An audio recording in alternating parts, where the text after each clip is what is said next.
Komachielo hene jatend migao mar pur Peter Munya koro dhi nyime gi kwedo mokalo lupo jatend piny owacho William Ruto masiko dondore mana gi jatende Uhuru Kenyatta kinde ka kinde. Munya wacho ni koro tije mathoth ma bende onego bed ni timne jo-Kenya mani timo ne jo-Kenya sirkand Jubilee notimore marach ahinya tielo mokwongo ka tielo mar ariyo ema bende koro sirkand Uhuru Kenyatta tiyo mathoth. Wacho ni mano timore nikech koro tielo mokwongo ne nitiere mibadhi kaachiel kod lal mag pesa jopiny. Kuom mano kwayo Ruto mondo koro ka dwaro luoro to bende otim tich ma ende nomiye ma ok oketo siasa nyime. Naibu wa rais angekuwa akifanya badala ya kuzunguka akirushia president maneno kwa barabara, angekuwa akishughulika kwa kazi kama hii, badala ya kutuliza maswali. Tukienda kufanya kazi anatuliza maswali kwa mikutano ya dharura huko kwa soko. Umepewa kazi huko naye utaki kufanya ile huko naye unatafuta nyingine. Na anakaa akisema vile alifukuzwa. Hakufukuzwa na mtu. Hajaifukuzwa. Naweza kufukuzwa na nani? Kazi yake ni ya kisheria, si ndio? Ofisi yake ni ya kisheria, hajafukuzwa. Ni kushindwa na kazi. Kama umeshindwa na kazi, lazima president atafute mikakati ya watu wengine kumsaidia. Kama kazi imekwama, president angefanya nini?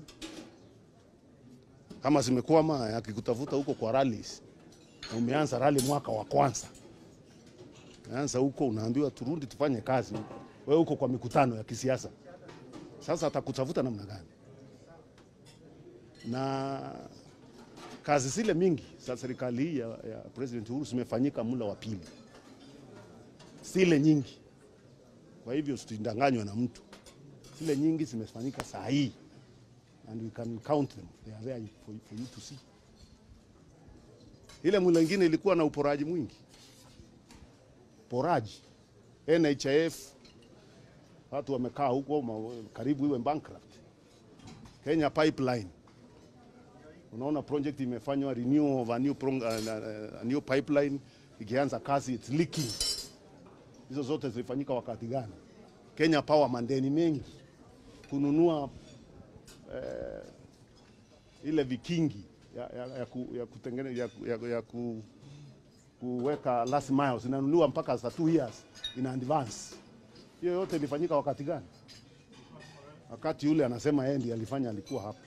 You need to get more serious. Sitafute kazi ambayo utaki kufanya. Ukipata kazi fanya. Na utaheshimiwa hiyo kwa hiyo kazi umefanya.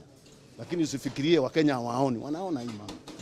Na ndio mimi naona Wakenya watapigia kinara wa Azimio Injinia Raila Amolo Odinga kura mwezi wa 8.